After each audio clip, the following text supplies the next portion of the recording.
The first time I heard his laugh, I wanted to strangle him. The second time, I wanted to kiss him. Life has a cruel sense of humor, doesn't it? Ethan Miller had moved in next door only 3 weeks ago, and already he was a tornado ripping through the peace of my carefully organized world. Loud music blasting through the paper-thin walls of our suburban duplex. Friends piling in at odd hours, their laughter spilling out into the quiet street like a damn parade.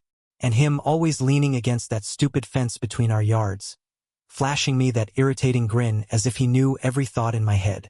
I told myself he was nothing but trouble, a distraction, a neighbor I'd have to tolerate until I finally moved out of this suffocating town. But then, one late evening, the universe decided to play a trick on me. He caught me crying. It wasn't supposed to happen.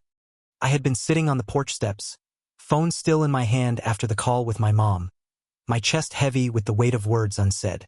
I had just found out my father, the man I hadn't spoken to in 2 years, was in the hospital. Couldn't breathe. Couldn't move. And then, like some cosmic joke, Ethan appeared on the other side of the fence. "Hey," he said softly, all teasing gone from his voice.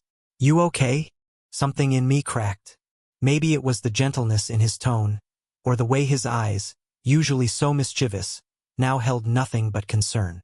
I shook my head, and before I could stop myself, words spilled out, messy and broken. That night was the beginning. He didn't laugh. He didn't make a joke. He sat there listening.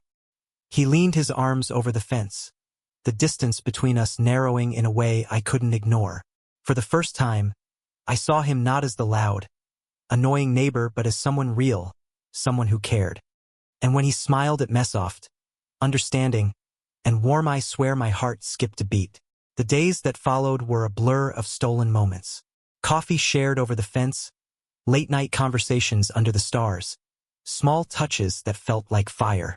I kept telling myself it was nothing, just a phase, just comfort in the middle of chaos.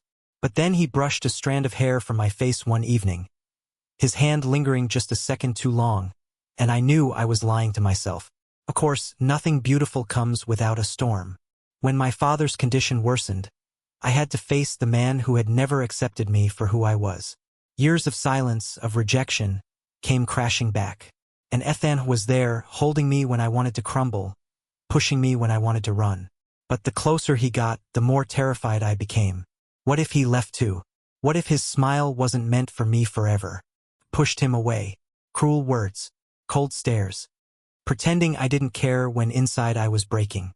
I told him he was just a neighbor, just someone passing through my life. And the hurt in his eyes when I said it still haunts me. For weeks we barely spoke. His laughter disappeared from next door, replaced by silence. The fence between us felt taller than ever. And yet, every time I glanced at his window I hoped he hadn't given up on me. It wasn't until the night my father passed away that I realized what mattered. I stood at the hospital parking lot, the weight of grief pressing down so hard I could barely breathe. My phone buzzed. Ethan's name lit up the screen. For a moment, I almost ignored it. But something inside mesomething fragile and desperate answered. "I can't do this alone," I whispered, my voice cracking. "I'm already on my way," he said.